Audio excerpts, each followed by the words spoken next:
Then Y, എന്തുകൊണ്ട്? ഞാൻ എൻ്റെ കുട്ടികളോട് പലപ്പോഴും ചോദിച്ചൊരു ചോദ്യമാണ്. കുട്ടികളോട് മാത്രമല്ല, എന്നോട് ഞാനത് ചോദിക്കാറുണ്ട്.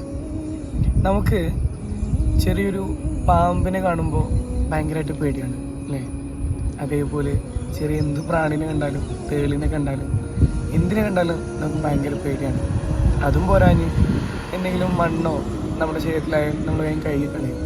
പക്ഷേ നമ്മളൊരിക്കലും ചിന്തിക്കുന്നില്ല, നമ്മൾ ഈ ഒരു ജീവിതം കഴിഞ്ഞ് പോയി കിടക്കാനുള്ള സ്ഥലത്ത് നമ്മുടെ മുഖം വെക്കുന്നത് ആ ഒരു മണ്ണിലാണ്. മണ്ണിൻ്റെ തലയിണ ഒരുക്കിയിട്ടുണ്ടാകും. നമ്മുടെ കവിളിൻ്റെ ഭാഗം ചെന്ന് വെക്കുന്നത് ആ ഒരു മണ്ണിൻ്റെ തലയിണയിലാണ്. അതിൻ്റെ കൂടെ തന്നെ നമ്മുടെ കൂടെ ഉണ്ടാകുന്നത് ആ മണ്ണിൽ ജീവിക്കുന്ന ജീവികൾ മാത്രമാണ്.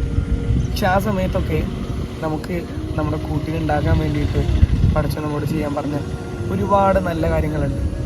ആ കാര്യങ്ങളൊന്നും നമ്മൾ ശരിക്കും ചെയ്യുന്നില്ല. പക്ഷേ നമുക്കൊരു പാമ്പിനെ കണ്ടാലോ തെളിനെ കണ്ടാലോ മണ്ണ് ശരീരത്തിലായാലും ഭയങ്കര പേടിയാണ്, ഭയങ്കര മോശമാണ്. ദെൻ ഇതൊക്കെ നമ്മൾ അറിഞ്ഞിട്ടും വൈ നമ്മൾ എന്തുകൊണ്ട് നന്നാവുന്നില്ല? ഞാനിടയ്ക്കുള്ള ആളുകളോടാണ് ചോദിക്കുന്നത്.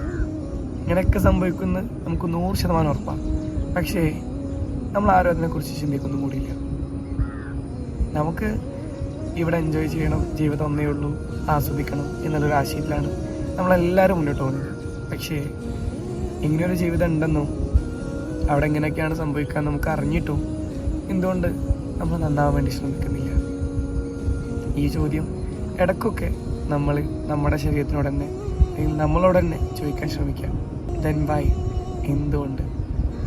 അങ്ങനെയുള്ളൊരു ചിന്ത നമുക്ക് വല്ലപ്പോഴും വരികയാണെങ്കിൽ നമുക്ക് തന്നെ കുറേയൊക്കെ സമാധാനം ഉണ്ടാകും, കുറേയൊക്കെ പടച്ചോനായിട്ട് അടുക്കാൻ വേണ്ടി ശ്രമിക്കും. സോ ഇടയ്ക്ക് ചോദിക്കാം, ദെൻ വൈ, എന്തുകൊണ്ട് നമ്മൾ നന്നാവുന്നില്ല?